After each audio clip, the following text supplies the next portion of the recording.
Okay, before we dive into pillar 3, what I want to really highlight to you is you can have all the information in the world. If you don't take action on that information, then it's worth nothing. So you learned a little bit about nutritional repair in the previous pillar. What I'm going to do in this pillar for you is really simplify and give you tangible things that you can do to make sure you're putting that good nutrition on a conveyor belt. So you have to think less and actually do more. Now, there are 3 roadblocks that occur inside of your life that you'll need to be aware of. Behaviors, beliefs, and habits. Now, these are subconscious. They occur for 70% of the day. And while you're thinking about what little Johnny needs to take to school today and what Mary might be dealing with her girlfriends at school, you're just acting out, right? You're acting out these behaviors, these beliefs, these habits. If you've ever caught yourself preparing lunch for the kids and you just picking away, or ever found yourself cleaning up the rest of your kids' food, this is what I'm talking about here. And they account for a huge portion of actually getting results from your good intentions. So let's talk about behaviors. One particular behavior that I'm going to hone in on is what you do when you're in certain states. So when you're tired, when you're stressed, when you're hungry.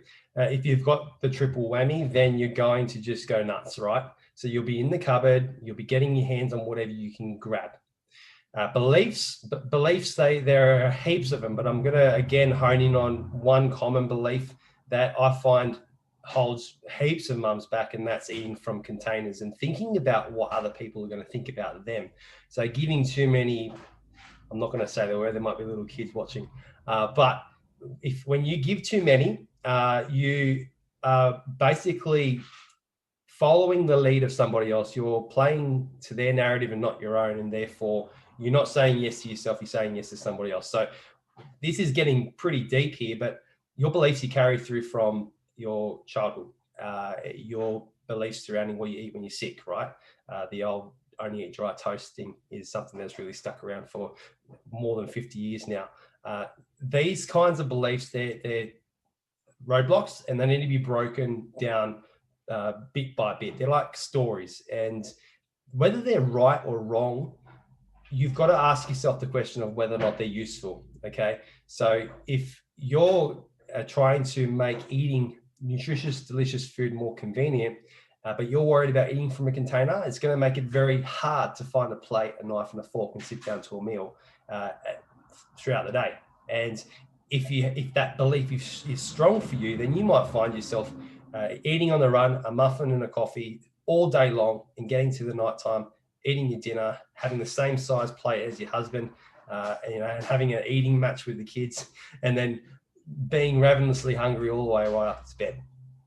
So beliefs are what get in the way, and your habits. Okay, so there is a cycle that you'll need to be aware of in terms of habits, and we're going to really go further into this as the coaching goes on. But for now, all you need to know is that every habit that you play out, every behavior and belief has a cue, a routine, and a reward attached to the end of it. And the secret to really swapping out those habits is to find something that you can replace the routine with that still has the same cue and still gives the same reward.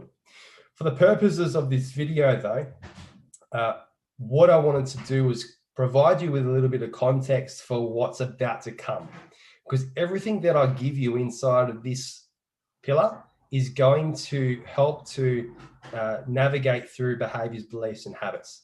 The number one rule about nutrition is you'll eat whatever's close by, no matter what behaviors or habits you have, and no matter what beliefs you have as well. So if you're at a party and you think you're going to be rude by turning up, by saying no to certain food, you'll eat whatever's there at the party. Okay, so there are strategies you can employ, like taking your own plate of food, right, and limiting the amount of the other food you're having, eating before you go, so you're not so hungry when you get to the party and so forth. So we're going to dive into all of that later on. For now, all you need to know is that you're going to have roadblocks. Everyone does. You're going to have unique roadblocks that are unique to you. And the more coaching that you get and the more you immerse yourself in that dialogue and that communication, the more chance you're going to have to break down these behaviors, break down these beliefs, and break down these habits.